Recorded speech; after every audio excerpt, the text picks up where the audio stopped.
Welcome to day 55 of reading through the Bible. Today we'll be reading Deuteronomy chapters 3 through 5. Next we turned and went up along the road toward Bashan, and Og, king of Bashan, with his whole army marched out to meet us in battle at Edrei. The Lord said to me, "Do not be afraid of him, for I have handed him over to you with his whole army and his land. Do to him what you did to Sihon, king of the Amorites, who reigned in Heshbon." So the Lord our God also gave us into our hands Og, king of Bashan, and all his army. We struck them down, leaving no survivors. At that time we took all his cities. There was not one of the 60 cities that we did not take from them, the whole region of Argob, Og's kingdom in Bashan. All these cities were fortified with high walls and with gates and bars, and there were also a great many unwalled villages. We completely destroyed them, as we had done with Sihon, king of Heshbon, destroying every city, men, women, and children. But all the livestock and the plunder from their cities we carried off for ourselves. So at that time we took from these two kings of the Amorites the territory east of the Jordan, from the Arnon Gorge as far as Mount Hermon. Hermon is called Syrian by the Sidonites, and the Amorites call it Senir. We took all the towns on the plateau, and all Gilead, and all Bashan, as far as Salakah and Edrei, towns of Og's kingdom in Bashan. Only Og, king of Bashan, was left of the remnant of the Raphites. His bed was made of iron, and was more than 13 feet long and 6 feet wide. It was still in Rabbah of the Ammonites. Of the land that we took over at that time, I gave the Reubenites and the Gadites the territory north of Aor by the Arnon Gorge, including half the hill country of Gilead together with its towns. The rest of Gilead, and also all of Bashan, the kingdom of Og, I gave to the half-tribe of Manasseh. The whole region of Argob and Bashan used to be known as the land of the Raphites. Jair, a descendant of Manasseh, took the whole region of Argob as far as the border of the Gerushites and the Maacathites. It was named after him, so that to this day Bashan is called Havoth Jair. And I gave Gilead to Machir. But to the Reubenites and the Gadites, I gave the territory extending from Gilead down to the Arnon Gorge, in the middle of the gorge between the border and out to the Jabbok River, which is the border of the Ammonites. Its western border was the Jordan and the Arabah, from Kinnereth to the Sea of Arabah, the Salt Sea, below the slopes of Pisgah. I commanded you at that time, "The Lord your God has given you this land to take possession of it. But all your able-bodied men, armed for battle, must cross over ahead of your brother Israelites.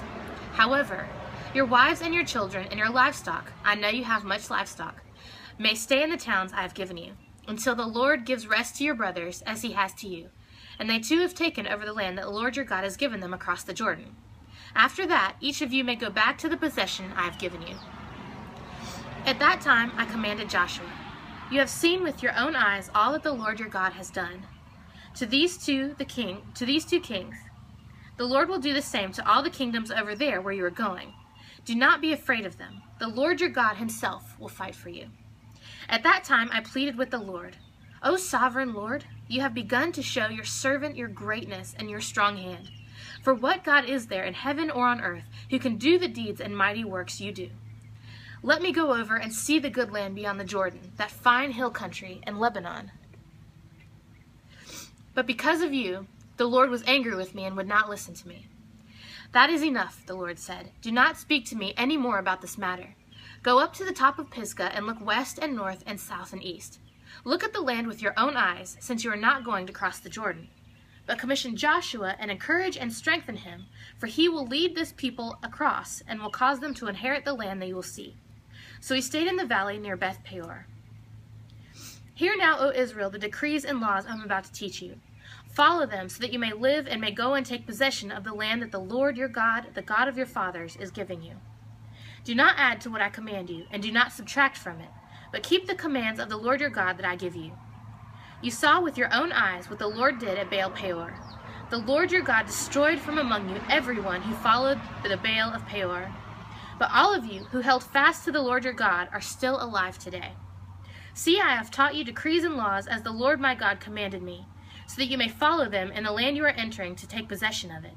Observe them carefully, for this will show your wisdom and understanding to the nations who will hear about all these decrees and say, 'Surely this nation is a wise and understanding people.' What other nation is so great as to have their gods near them the way the Lord our God is near us whenever we pray to him? And what other nation is so great as to have such righteous decrees and laws as this body of laws I am setting before you today? Only be careful and watch yourselves closely, so that you do not forget the things your eyes have seen, or let them slip from your heart as long as you live. Teach them to your children and to their children after them. Remember the day you stood before the Lord your God at Horeb, when he said to me, Assemble the people before me to hear my words, so that they may learn to revere me as long as they live in the land, and may teach them to their children. You came near and stood at the foot of the mountain, while it blazed with fire to the very heavens, with black clouds and deep darkness. Then the Lord spoke to you out of the fire. You heard the sound of words, but saw no form. There was only a voice. He declared to you his covenant, the 10 Commandments, which he commanded you to follow, and then wrote them on 2 stone tablets. And the Lord directed me, at that time, to teach you the decrees and laws that you are to follow in the land that you are crossing into the Jordan to possess. You saw no form of any kind the day the Lord spoke to you at Horeb out of the fire. Therefore watch yourselves very carefully, so that you do not become corrupt and make for yourselves an idol, an image of any shape, whether formed like a man or a woman, or like any animal on earth, or any bird that flies in the air, or like any creature that moves along the ground, or any fish in the waters below. And when you look up to the sky and see the sun, the moon, and the stars, all the heavenly array, do not be enticed into bowing down to them and worshiping the things the Lord your God has appointed to all the nations under heaven. But as for you, the Lord took you and brought you out of the iron smelting furnace, out of Egypt, to be the people of his inheritance as you are now. The Lord was angry with me because of you, and he solemnly swore that I would not cross the Jordan and enter the good land the Lord your God is giving to you as your inheritance. I will die in this land. I will not cross the Jordan. But you are about to cross over and take possession of that good land. Be careful not to forget the covenant of the Lord your God that he made with you. Do not make for yourselves an idol in the form of anything the Lord your God has forbidden. For the Lord your God is a consuming fire, a jealous God.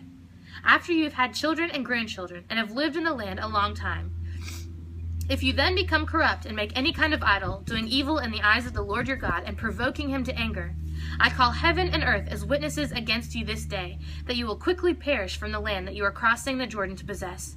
You will not live there long, but will certainly be destroyed. The Lord will scatter you among the peoples, and only a few of you will survive among the nations, to which the Lord will drive you. There you will worship man-made gods of wood and stone, which cannot see or hear or eat or smell. But if from there you seek the Lord your God, you will find him, if you look for him with all your heart and with all your soul.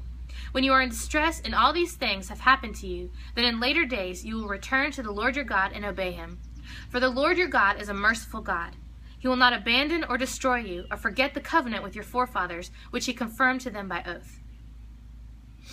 Ask now about the former days, long before your time. From the day God created man on earth, ask from one end of the heavens to the other. Has anything so great as this ever happened, or has anything like it ever been heard of? Has any other people heard the voice